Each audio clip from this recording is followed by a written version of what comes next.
Welcome to this December and holiday edition of Riverkings Hockey on Wisconsin Rapids Community Media. My name is Milton Natta with you in the Riverkings locker room. We're going to be meeting some of the new members of the Riverkings, including a new assistant coach, Danny Kowalski, and three of the newer players on this edition, and we'll have some special features as well. We're so glad that you're with us, and now we'd like to introduce you to Danny Kowalski, new as an assistant coach on the coaching staff of the Riverkings. Welcome, Danny. Hi, glad to be here. Thank you very much for having me. Danny, it might serve us best to kind of tell about your history with head coach Marty Quarters, because it's that relationship that really has brought you to Wisconsin Rapids and onto the bench of the Riverkings. It is. I've known Marty going on 10-plus years now. He means a lot to me. He's done a lot for me. He resurrected my hockey career. I hung up the skates. He got a team over in Cody, Wyoming, the Yellowstone Quake. Called me up, said he needed a defenseman. Told him I got to see, because it's expensive for these guys, even in this Riverkings room, to still play this game. And my parents sacrificed a lot, and somehow we made ends meet, and he got me out there. And I've known him before that, too, just working youth hockey tournaments and some hockey camps and showcases and things. So as a Detroit kid, and he's a Detroit guy, I've known him, like I said, 10-plus years, way more than 10, actually. But we've known each other a while, and he's done a lot for me. He got me played junior hockey, then he got me into a Division III school after in the Boston area. So, yeah, the relationship runs deep with him and I. So let's head out west and talk about that team in Cody, because that was a special story. Here you are with, Coach Quarters calls you up, says I need a D-man, and tell our fans about that year, how you went from worst to first. Yeah, it was a special year. The year before we got there, myself and Marty, before he recruited all those guys. And the thing about Marty in our area is Detroit's a hockey hotbed. So he brought about 10 of us in from the area. And the year before, like I said, they maybe won 3-4 games. So they were a bottom feeder. They were kind of the laughingstock of the league.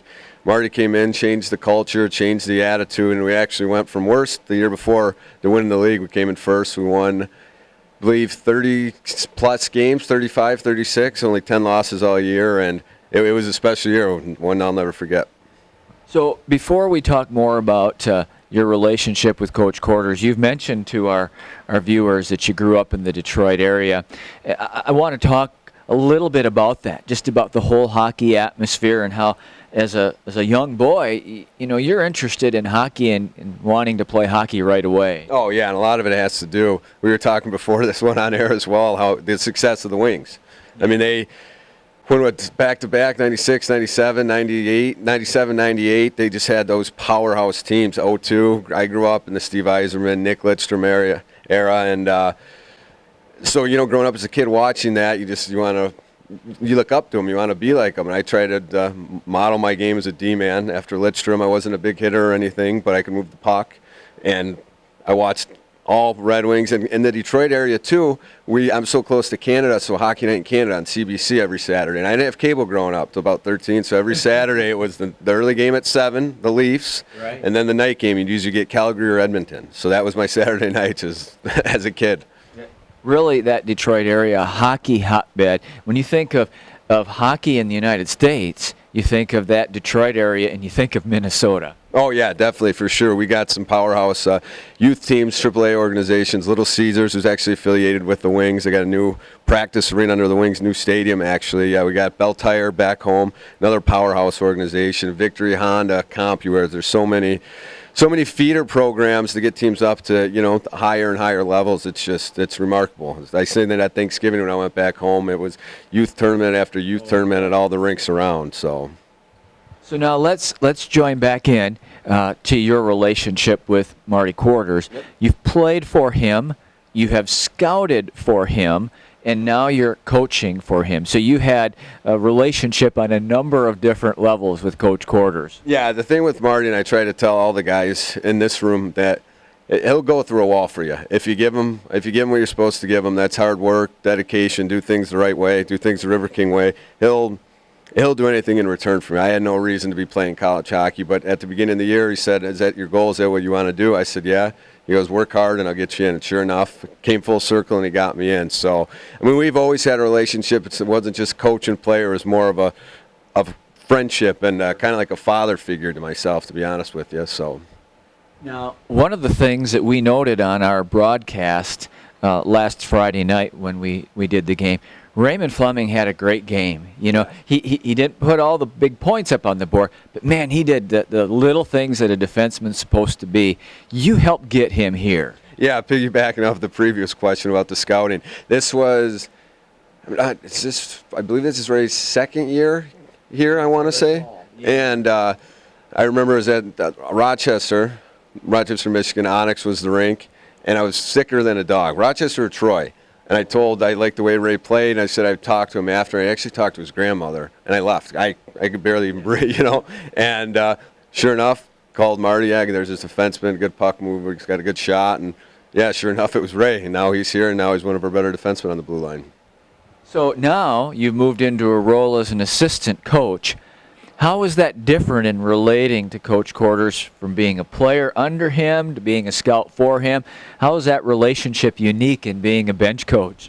You know, it's one world and another world. As a player, sometimes you know he's your coach, and you say some things under your breath that you don't want him to hear. You know, because he wants the best out of everyone. You know, so I don't want to say he's hard on players, but he demands respect, and he demands hard work and things. So, you know, playing for him, sometimes he can get under your skin, things like that. Now working for him, you can see that he doesn't just do it like he's got good intention. You know, he tries to get the best out of you. So, and it's different now. You know, we can talk about things that we can't talk about. We can talk about life now and just certain things and things outside of hockey. When you were a player for him, it kind of, you don't have that relationship with the coach per se, you know? So as a coach, you really have two important roles. One's practice role, one's game night role. Talk about working with the defenseman in practice. Yeah, in practice, we got a great group. I got actually down a couple guys now, but we got about 8D injuries and things like that. And so in practices, when we do Tuesday, like today, normally split ice practices, but we were down. We'll have the D come down on one side, forwards go down on one side, and Marty puts a trust in me to go through the D drills with the D, since I was a former defenseman. And it's a blast, you know, just telling them, teaching them what Marty wants done and why it needs to be done the right way. Then we come to game night, but on game night on that bench, you're working with the forwards. I am. Wayne Brown, our other assistant coach, who's salt of the earth, great guy. He works down with the D. He's been doing it for years and years. He's Marty's right-hand man, so he knows rotation, knows who to throw out there and things like that. And I'll be down on the forward side, watching them on the forecheck, on the back check, on the penalty kills, and kind of telling them, the forwards, what I see, what needs to be done. But all in all, Marty does have the final say. You know, what do you see? He'll ask me, but... So I'm interested to know, as a coach on the bench, you know, up on the broadcast point, which we're going to talk about your experiences in broadcasting, but we watch the flow of the puck. We have to follow the puck. On the bench as a coach, are you watching different things? I try to watch three things. I try to watch, obviously, the puck. I try to watch the defenseman on the opposition team, and I try to watch our players. So it's kind of browse and you look at everything, and it's kind of tough to do that, but I've been around the game so long that it kind of comes natural. I like seeing what's open before it's open, almost like I'm still playing the game in a way, to see where the open ice is, so maybe you can scream and they can hear me. I can't really scream anyways, I get a raspy voice, but just in case, you know, if something's open, a chip or a dump or step up, I like watching all three phases of that. Okay. So now let's talk about, tell me from a defensive standpoint, because when we follow a hockey game, we put too much emphasis on who put the puck in the net and the score sheet.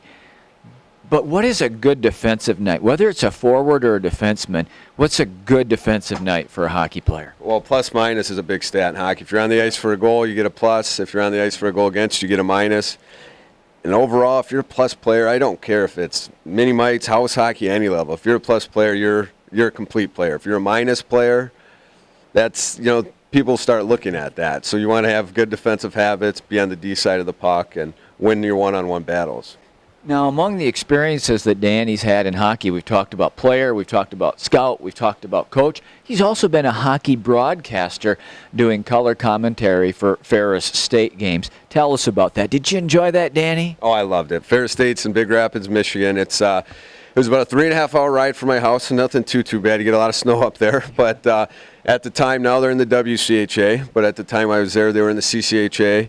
and they won their second ever league title, and the school went to their first ever Frozen Four, which was a blessing. It was in Tampa, Florida, so you go from this type of weather, and well, in February, give or take, you're still getting, degrees in the teens or 20s, but to Tampa, Florida, and we actually went all the way to national championship game and played Boston College, and BC at that time had the Hayes brothers, they had Johnny Gaudreau, they were stacked. We had no reason being in that game with them, and it was 1-1. It tied. It was a great game, and Ferris has a great hockey program. Bob Daniels runs a tight ship there, and I mean it was a great experience. It was almost like I was on the team without being on the team, because I got to travel with them everywhere except Alaska because of the time change. When that 3 or 4 hours behind, whatever it was. But I got to go to Tampa. I got to go to Northern Michigan, Bemidji, Minnesota State, all these places that I don't know if I'll ever get back to again in a hockey setting. And, I mean, it was just first-notch organization over there in Ferris State, through and through. Well, if they ever toss you off the bench, come on up and join us. We'd love to do that. I'll join you for sure one of these days.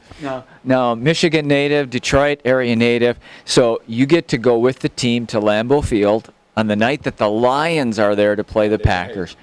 A Monday night game. Tell us about that, going into enemy territory. Well, first off, we brought up my fandom for the Wings. Out of all Detroit teams, I would give anything for the Lions to win a championship. I'm the biggest Lions fan out of all the sports teams. And I take it hard. Yesterday, or a couple days ago, they lost to the Ravens and almost ruined my Sunday, But, no, getting back to that, they went into Lambeau. They won, dominated the game. Stafford looked good, and it was bringing back up Wayne Brown. His brother, Doug Brown, who actually works in the penalty box for our home games, his daughter ended up getting some tickets for the game. And I think a lot of they were expensive leading up to the game. Then Aaron Rodgers went down. So it was Brett Hundley, the backup, and the Packers started losing a couple games. So they came down to a reasonable price. And we went. That was my first time at Lambeau, and it was awesome. And on top of that, the Lions picked up the victory. So it was great. That's Danny Kowalski, the new assistant coach of the River Kings. Danny, it's been good to visit today. We welcome you to this River Kings program in this community. It's good to have you. Oh, great to be here. Thanks for having me. Go River Kings. We're going to meet some of those new River Kings in just a moment as this December edition of River Kings Hockey continues on Wisconsin Rapids Community Media. We return now to the River Kings locker room. Our guest is Matjaž Kacirik. He is new to the River Kings over the course of the last month. Matt is a native of the Czech Republic. And tell us about your journey here in getting to this community and this River Kings program. So, I moved to U.S. in the start of the beginning of this season. I was playing the North American Hockey League for Team Johnstown Tomahawks in Pennsylvania. We lost a couple games in a row, so there was some reason that I ended at that team, and after that I was looking for some new team where I can play, and still I was deciding if I'll go back to the Czech or stay in US. And after that, some things happened to me, and Coach Quarters called me if I can join the team, if I want to play for River Kings, and I said just yes, and that's the reason why I'm here. Tell us about your first month with this hockey team and your impressions of the River Kings program and of the community. Just tell us about some of those things, Matt. Mm-hmm. Every time when you have to move to another place or another city, at first it's really difficult to get things going well. But guys are so great to me, and they help me a lot, and coaches are great. So I think everything is nice here. They help me a lot with the things to get well here for me, and I'm really happy that I can be part of the River Kings. Now, one of the highlights of your hockey career is playing for your national team. We want to hear about that. Tell us about some of those experiences. Yeah, so I think it's a dream for every a young hockey player to one day play for your country, for national team. And I played about 2 years for Czech national team, under 16 and under 18. Yeah, I played a couple tournaments all around the world, 2 in USA, and it was great experience, a lot of memories. I scored a lot of goals for Czech national team, so it's great when you can stand on a blue line, have a jersey of your country, and listening to the national anthem. I think it's one of the best feelings that hockey player can anytime have. Yeah. Who were some of your hockey heroes, your Czech hockey heroes growing up? Like in Czech Republic, I think the most popular hockey player of Czech Republic is Jaromír Jágr. He's now playing for Calgary Flames, and like I think that all young player in Czech or all of young players in Czech was like Jaromír Jágr their hero, because like he's like the biggest man of Czech hockey. So He's an incredible guy. I mean, he's now in his mid-40s. He's been in the National Hockey League for well over 20 years. I mean, playing on the great teams in Pittsburgh, and now what he's doing, it has been a one-of-a-kind career. yeah, he made a lot of for our country. I think he's a like superhero of a hockey. He's still playing, and I think he's 45 years old. He had like 2 Stanley Cups, I think, maybe 3. He won, or Czech Republic won only once time the Olympic Games in 1998, and he played there. So yeah, he means a lot for Czech hockey. So you mentioned earlier about being a goal scorer. When you talked about playing for that Czech team, as a forward, you're a goal scorer. Tell us about your game. We want to hear about what you're doing out there on the ice and hear from you about your game. So like I don't think I'm a type of like scorer players. I think I'm a good at like creating chances for other guys, and that's what I like and how I'm trying to play, like making chance for each other and great passes, and I'm trying just working hard and bring something to team, and I think it's my game. What are your goals? What are your goals now? We're heading for Christmas, and give or take, traditionally that's about halfway through the hockey season. What are your goals both as an individual and a River King for the remainder of this season? Like since I moved here, like I can say I have like some special like personal goals this season, but I'm trying to make a best for a team, trying to make some points. Like I was playing a lot of PK, so I'm trying block shots and things like that like help the team. So that's it. That's one of the toughest things in hockey to do. I mean, the other team's on a power play. As a forward, you're out front and you're laying down in front of a slap shot from the point. Yeah, sometimes it's hard, but that's thing for a team and it's part of a hockey, so we have to do that if we want to be successful. Now let's talk about your billet family, which is the Browns. That's an important part of playing hockey on this level, is having that billet family. Yeah, like when I was moving here, I didn't know where I will be lived or something like that, but when I first time met with Browns, they were so nice to me, and they are still like I have like really everything what I need. Like Terry's cooking so great meals and food, so I feel really good in their house, and I'm really happy that I can be with them. Of all the things, though, what do you miss the most about home?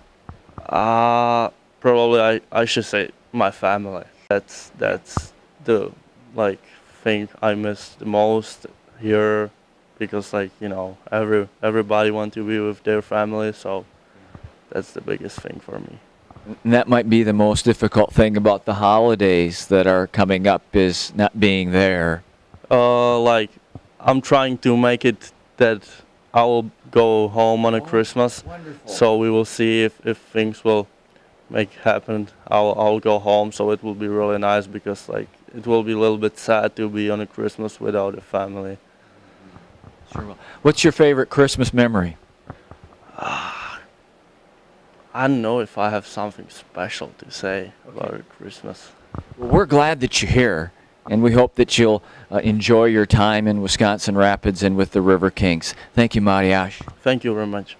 And we'll continue and meet another new River King when we continue on River Kings Hockey on Wisconsin Rapids Community Media.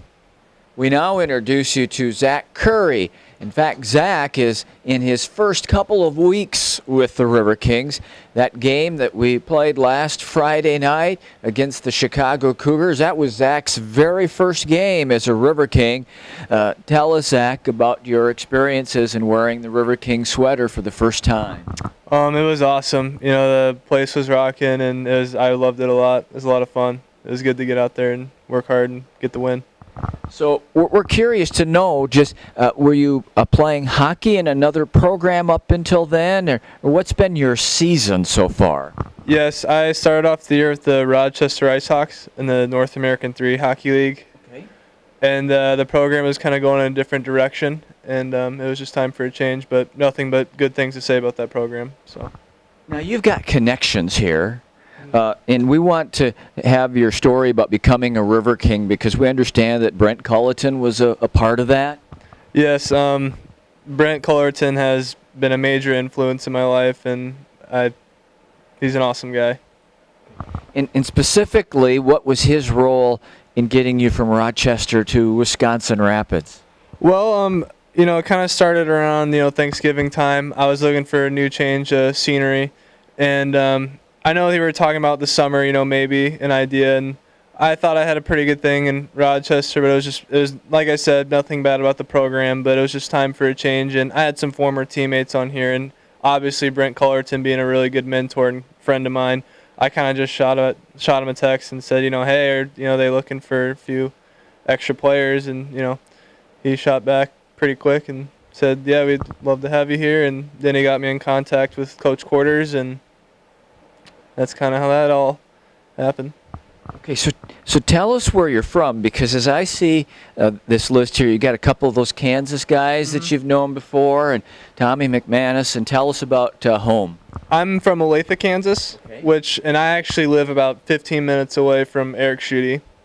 But we all played Bantams together, high school, so I've played with Schutte for the most out of all of them. We've been playing on the same team since we were Pee-wees, so. And did he put in a good word for the River Kings? I hope so. Yeah. So tell us about your game now, Zach. You're forward, and we saw you out there on Friday night, and we saw that you were a very active player. So tell us about your game from your perspective. I like to, create a lot of offense, but really I think my main thing is speed, is using my speed to my advantage and just trying to create offense and working hard. And really, at the end of the day, if we can win, I don't really care who puts up the points. It's just I want to win. Well, I know that Coach Quarters is glad to hear that. So talk about your billet family and your teammates who are a part of that home. We're always interested in that.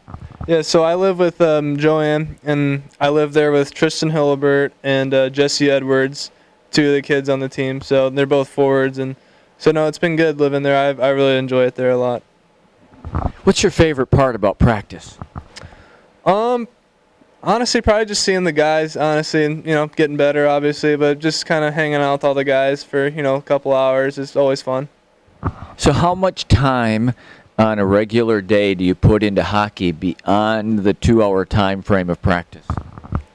I like to get up early in the morning, kind of get out of bed and go for a workout or two, just to kind of get out of bed and, whatnot. And then, usually we come here practice and we work out after, and usually after that I kind of shut her down for the day.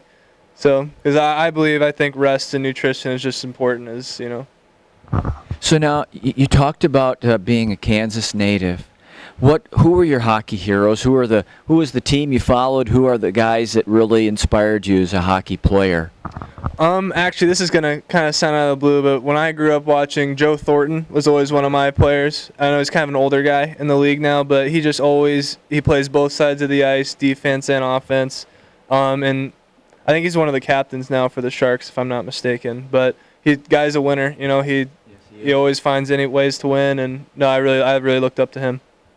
And so, was the team that he was on, whether it was Boston or San Jose, was that then your favorite team? Yeah, for the most part, I love the Sharks. When I was a kid, I loved their uniforms. Sure. So that's kind of. That's the reason why. Yeah, and we really enjoy the fact that a local fella, Joe Pavelski, who's from just up the road in Stevens Point, is a Shark and an all-star in the National Hockey League. So tell us about, let's go forward now and talk about how much time does it take, Zach? It's your second week.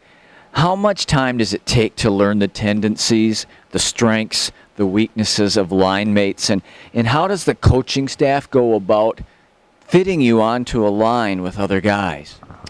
Well, I think that's a really good question, but I've only been here for about a week or so I can't really say anything. But for the most part here, it looks everyone here just wants to win. Everyone's working hard, and there's a few guys in this room I think that definitely have some major skill sets, and I can't say anything bad. All right. Zach, welcome to the River Kings. Zach Curry is our guest here in the River Kings locker room. We have one more guest, one more new River King that we want to tell you about today as River Kings hockey continues on Wisconsin Rapids Community Media. Our last player segment on this December holiday edition of River Kings hockey is Dom Pachaco. He's a goaltender for the River Kings, and Dom, we have to start with that question because it's kind of like baseball. If somebody's a catcher, you wonder how do they become a catcher? Most kids growing up, they want to be forwards. But how do you become a goaltender? To be honest, I don't really know when it started. Ever since I started watching hockey and watching the Leafs, and I always wanted to be a goalie. And it was kind of something, it was something that it wasn't really a decision where it was kind of like arguing, did I want to do this, I don't want to do this. It was automatic. I knew before I even started playing I wanted to be a goalie, so that was and it's really fun now to be able to do what I've always I wanted to do since I was young, and it's pretty special. Now, Dom is from the hockey hotbed of Southern Ontario. Just tell us about what hockey means to sports fans who live in Southern Ontario. Pretty much, and most people you meet, I know most people that I grew up with and went to school with, almost everyone either played hockey, knows how to skate, and it doesn't matter if it's just for fun or recreational and stuff like that. Almost everyone has played hockey. And when it comes to fandom of the NHL, it's crazy. I remember just even in the playoffs with the Toronto Maple Leafs last season, how they have the Maple Leaf Square, which is right in front of the building, and they get tens and thousands of people just to watch from outside on the big screen. So that kind of does justice how much hockey really means to not only in Southern Ontario but also to Canadians in general. Now, am I remembering right? They played just a tremendous series with the Washington Capitals last year, just a gritty, long series. It was 6 games, or it was first versus 8. So they didn't really have their the expectations on them to win. So they're coming in as an underdog. So I know that a lot of the Leafs fans coming from a Leafs fan, we didn't really expect them to win. It's kind of just like, can they win? Can it happen? And it was kind of just that belief. But they fought hard, and no one really expected them to go as far as they did. So I guess that's all you can ask for, right? And the future looks bright. Yeah, very bright with Austin Matthews and Marner and Mitch Marner and William Nylander, and they're almost there, but hopefully do some damage in the playoffs soon. Let's talk about your road to Wisconsin Rapids and the River Kings Hill Academy last year. Tell us about how you were made aware of this River Kings program and what the important things were that got you here, Dom. One of the, actually when it happened, I was just leaving school because it's a hockey and education program. Okay. So I was just leaving school, and I was about to hop on a bus because it's about a 45-minute bus ride from the school, and I ended up getting a call from Marty.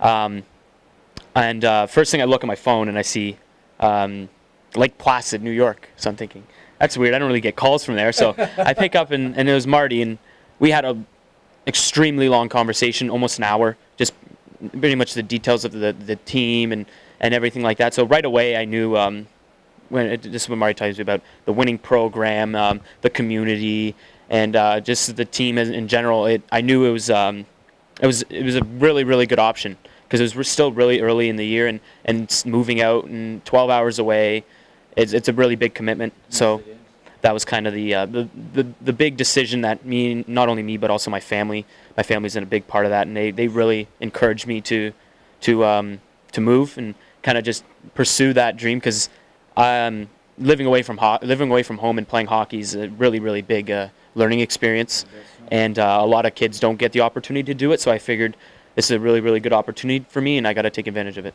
So there's a couple things I've already heard I need to follow up on. We're not as familiar with the hockey educational thing, how it all comes together. Talk about the Hill Academy and similar academies in Canada and how they blend education with hockey. There's the Hill Academy. There's some big ones like St. Andrews College, which is in Newmarket, Aurora, Ontario. And then there's Everest, which is about 15 minutes. Actually, they're kind of like the rival school. Okay. But how it goes usually is we practice in the morning, really early before school, and then we basically go practice, get in the gym, and then go right to class. And you spend your whole day. It's almost it's about an 8 a.m. to 5 p.m. day, especially with the travel, because it's about 40 minutes from my house. So I didn't live there. It was a travel thing, but it was kind of just a big, really, really good relationship because between teachers and students, because they most of the teachers have played sports, and they're really familiar with the struggle it is to be a student athlete and how tough it can be, especially with assignments coming in and out, with and stuff like having a big tournament or a big game, and then you got to worry about assignments. So they're really good at managing that, and that really, really helps with your grades and kind of staying on top of all your work. Now, Dom, you mentioned about it being a big learning experience, moving away from home, playing hockey on this level. What are some of the things you've learned already? I know there'll be more, but what about already? I think the responsibility is really big because you don't really have anyone.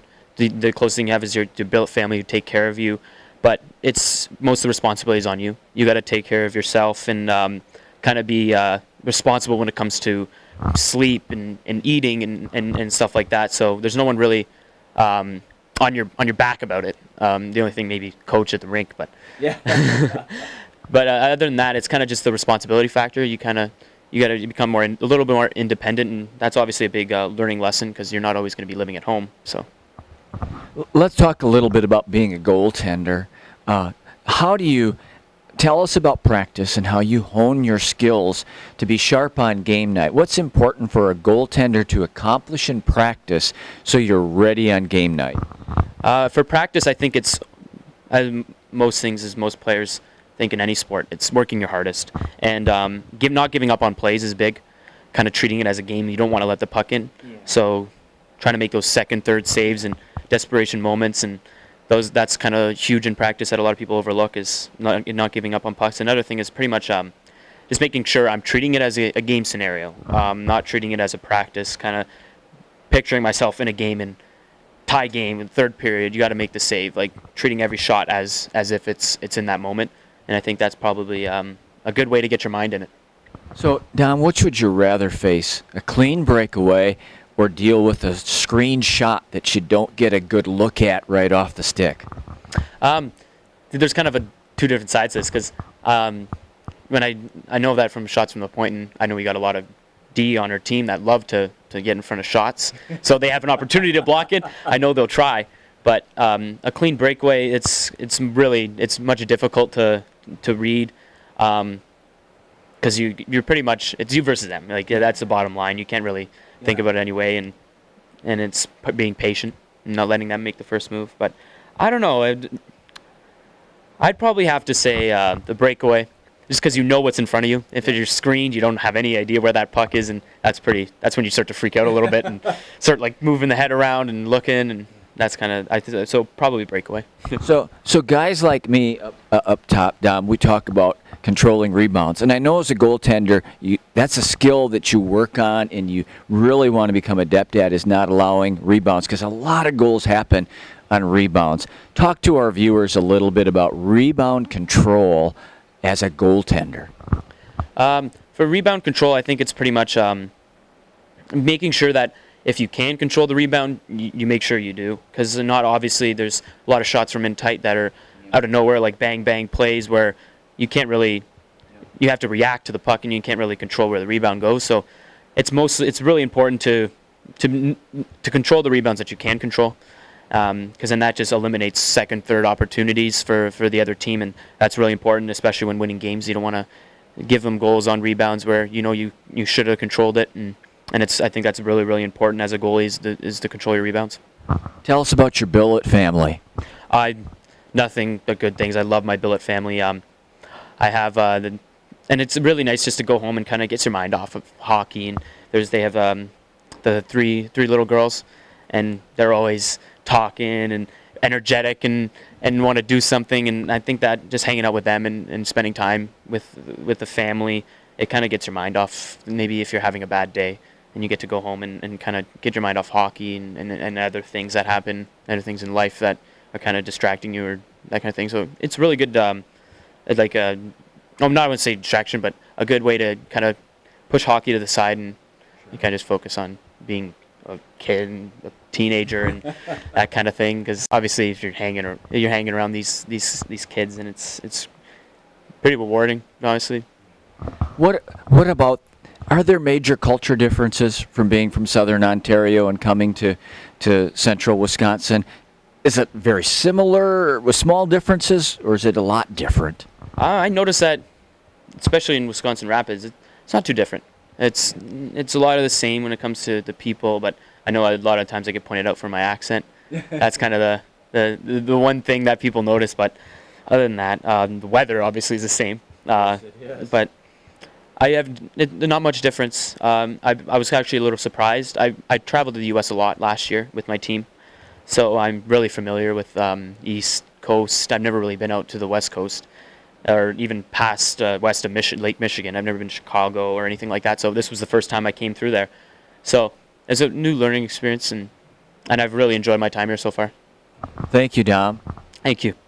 Dom Pachoco, who's a goaltender for the Riverkings, and we look forward to seeing him in action soon as we bring you Riverkings hockey on Wisconsin Rapids Community Media. We're going up high to our press box level because we have an instructional on the way in this edition of Riverkings hockey. We're going to explain how the ice is divided up and what some of those things mean as you watch the game. Riverkings hockey continues next. Here in America, we all grow up playing softball or baseball, and we're familiar with the baseball diamond. We know home plate, first base, second base, third base, the pitcher's mound, and the left field foul line and the right field foul line. We all have a feeling of how the game is laid out because we play it as we grow up in the backyard, in the neighborhood park, or in school gym class. But hockey's a little bit different. We don't all grow up playing hockey, and what we want to take a moment to do on our Riverkings program this December is we want to show you the ice and explain for you how the ice is laid out so that you can have the same type of familiarity with the hockey rink as you might have with the baseball diamond or the football field with its end zones and sidelines and midfield and hash marks. So Art's going to turn our attention now to the ice. We have 5 lines in hockey that help us divide up the rink and help our understanding of the game. And the first line that we want to be aware of is the center red line. A hockey rink is divided into equal segments by the center line, which is a red line. And you might, through the course of a broadcast, hear myself or Matt refer to that in any number of ways. The center line, center red, the red line. We might use any variation of those terms, center line or red line, to describe for you that red line that divides the ice in two. On both sides of the red line are what is called the blue lines.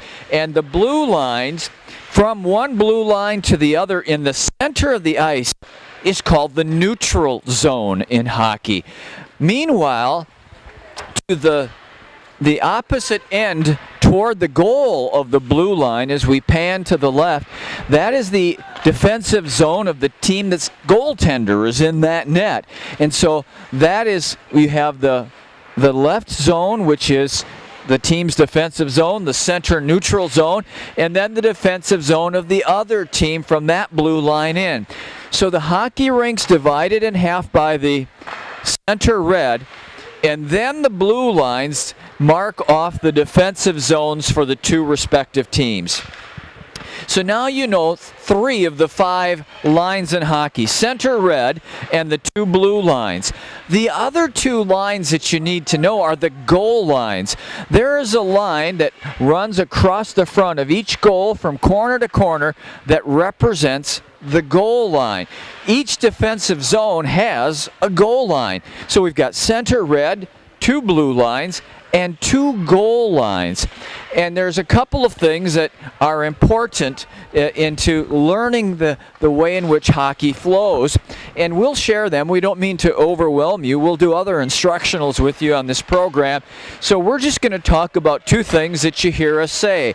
One of those is icing, and the other is offside. Now, icing occurs when the team in possession of the puck shoots it into their offensive zone from behind the red line and across the goal line. So if the team in possession of the puck shoots the puck before they get to center red, all the way down across the blue line and into the defensive zone and behind the goal line, that is called icing. And the only time that you can shoot the puck all the way down from your side of the red line past the goal line is when you're killing a penalty. There is no icing when you're the defensive team that's killing off the penalty. So you'll hear us say, talk about icing. That's when a team shoots the puck into their offensive zone from the back of the red line. You can't do that. And so that's what icing is. Now, we see the Union high school team, the girls high school team that's practicing as we lay out the ice for you. So we now know what icing is, which is shooting the puck in to your offensive zone before you reach the red line and going all the way across the goal line. Now, you can shoot the puck in before you hit the red line. You just can't shoot across the goal line. Now, the other thing that we're going to teach you today is called offsides. Now, you know what that means in football, don't you? That's when the defensive lineman or any member of the defensive team goes across the line of scrimmage before the ball is snapped. So you know what offside in football is. Offside in hockey has to do with the blue line as the offensive team moves into their offensive zone. The puck must be the first thing in the zone.